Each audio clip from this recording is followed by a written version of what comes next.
The best known equation in all of science is Einstein's famous E equals mc squared.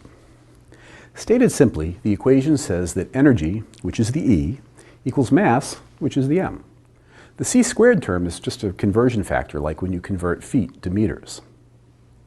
The understanding that mass and energy were the same was a revolutionary idea, but that's only part of the story. In 1928, physicist Paul Dirac realized that not only were energy and matter equivalent, but there existed another substance called antimatter. I've talked about antimatter in another video, which you can watch for more information. However, I'll give you the highlights here. Antimatter is basically the opposite of matter. If antimatter touches matter, the two substances completely annihilate one another and convert into energy. The converse is also true. Energy can convert into matter and antimatter, and this is a crucial point. When energy converts to matter, it also converts into antimatter at the same time. And not some random amount of antimatter. The amount of matter created and the amount of antimatter created are identical. This graphic drives the point home. Energy can turn into matter and antimatter, and the amount of matter and antimatter is equal. Keep that in mind as I redirect your attention to a long, long time ago, just fractions of a second after the Big Bang. The universe was full of a roiling maelstrom of energy, with energy converting into matter and antimatter and back again. This was the cauldron of creation, the very foundry in which the universe itself was forged. As the Big Bang unfolded, the universe expanded and cooled. And as it cooled, the energy dropped below the point at which it can convert into matter and antimatter. Because the universe expanded, the separation between matter and antimatter particles would grow. In the simplest scenario, that's it. The remaining matter and antimatter would wander around the cosmos, occasionally meeting and annihilating. As we peered into the sky, we'd expect to see a cooling cosmos with equal amounts of matter and antimatter, an occasional flash of energy signifying a chance meeting between these two antagonistic substances. Simple, right? There's only one problem. That's not what we see. Everywhere you look, you see only matter. I'm made of matter. You're made of matter. Everything we can see in our biggest telescopes is matter. There is simply no antimatter to be found. The prediction of equal amounts of matter and antimatter is completely falsified. When a theory is falsified this badly, something has to be changed. So what gives? Do we have to reject Einstein's famous equation? Is the idea of antimatter wrong? Do we need to discover another explanation? What do we know? Well, we know that E equals mc squared works. We have tested it countless times. We know that antimatter is made in identical quantities as matter. We clearly need a new idea. The mystery of the disappearing antimatter is a big question for modern physics. Several experiments in the recent past and the near future have studied and will continue to study this question. This is an obvious hole in our understanding of the universe, and as questions go, it's a biggie. I don't know what the answer will be, but what I do know is that scientists are doggedly following every clue, hoping to solve this difficult mystery.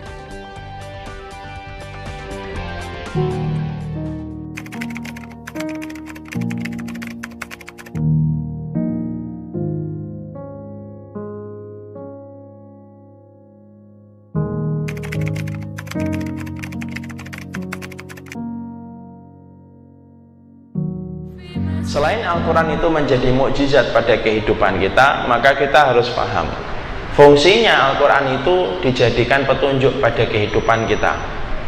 Makanya kita mendapati di dalam surat Al-Baqarah ayat yang kedua, yaitu dzalikal kitabu la raiba fih.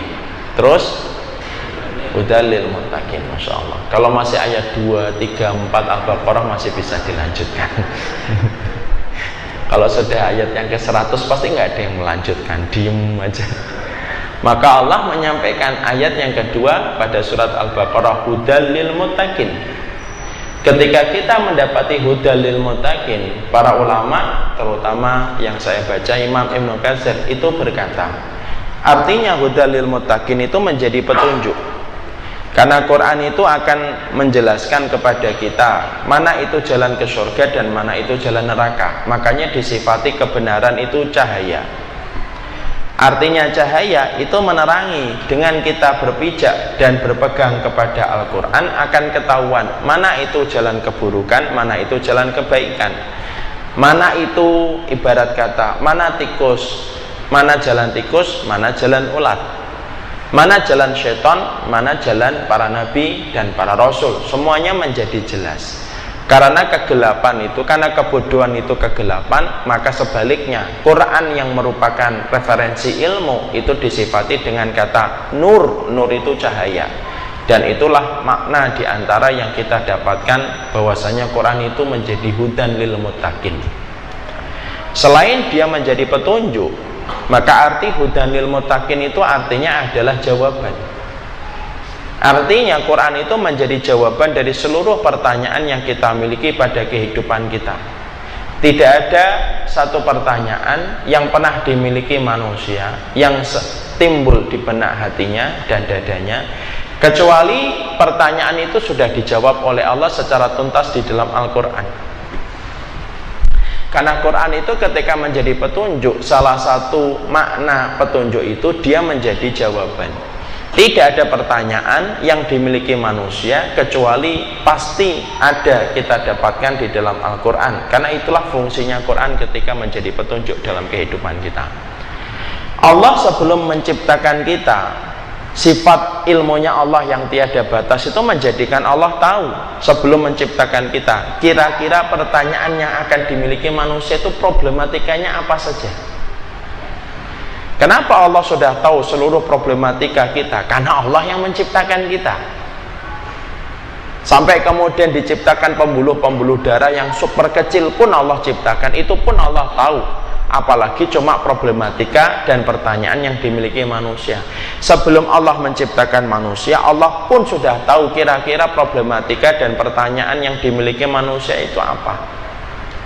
Dan ketika Allah sudah tahu kira-kira bank persoalan dan bank pertanyaan yang dimiliki manusia itu apa saja, maka Allah kemudian jawab seluruh pertanyaan manusia itu, lalu Allah jadikan itu menjadi petunjuk dan Allah keluarkan dalam bentuk kitab suci yang Allah turunkan dalam kehidupan kita, dan itulah Al-Quran. Jadi Al-Quran itu dia cahaya, dia menjadi petunjuk, dan artinya petunjuk adalah jawaban dari pertanyaan kita.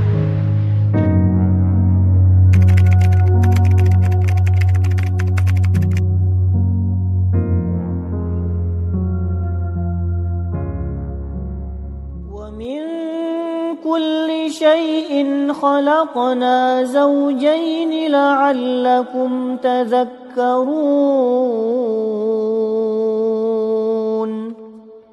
ففروا إلى الله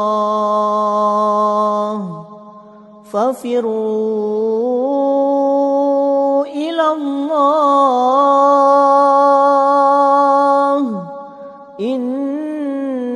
lakum minhu nadhirun mubin.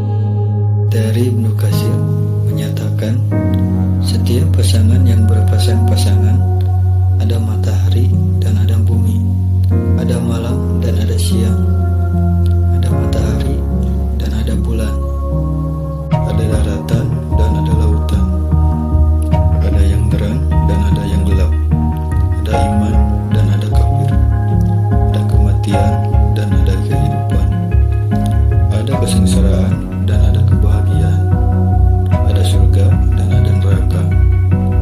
Oleh karena itu ada juga jin dan ada juga manusia, ada laki-laki dan ada perempuan, ada pula berpasang-pasangan pada tanaman. Begitu pula dengan yang kita bahas sekarang, ada materi dan antimateri.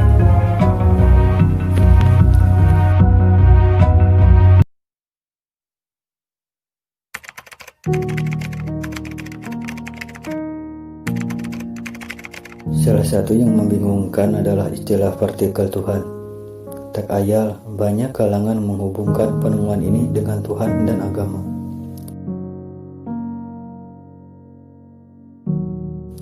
Apa sebenarnya partikel Tuhan? Apa partikel itu yang menyusun Tuhan? Partikel Tuhan sejatinya adalah Higgs boson, Partikel ini adalah partikel yang hilang dalam model standar fisika partikel. Higgs boson berperan memberikan massa, menentukan apakah atom dan semesta akan tercipta atau tidak. Sebutan partikel Tuhan yang dilekatkan pada Higgs boson bermula dari buku karangan mantan direktur Fermilab yang berjudul The Good Particle. If the universe is the answer, what is the question?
قل ادعوا الذين زعمتم من دون الله لا يملكون مثقال ذرة في السماوات ولا في الأرض وما لهم فيهما من شرك وما له منهم من ظهير.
Apakah ada kehidupan seperti di bumi ini? Allahu a'lam.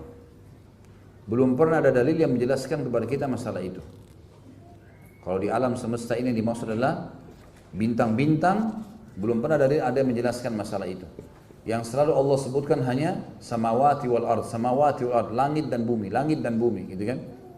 Dan kita tahunya di bumi kehidupan kita semua ini dan di langit adalah alam malaikat. Apakah Allah letakkan di planet lain ada manusia, ada makhluk lain? Allahu a'lam. Tidak pernah ada dalil dan tidak perlu antum cari tahu. Untuk apa cerita? Nggak ada gunanya. Kecuali kalau ada penyampaian. Kalau nggak ada sudah antum sibukkan diri dengan ibadah sudah. Jangan terlalu cerewet nanya macam-macam. Makanya tidak ada gunanya buat kita tanya di alam lain ada manusia atau tidak, makhluknya seperti apa. Nanti panjang pertanyaannya tuh. Udah sekarang beriman, patuh, nikmatin ibadahnya, mati masuk surga. Udah selesai itu aja. Ya, bawa pulang itu ke rumah, amalkan. Ya.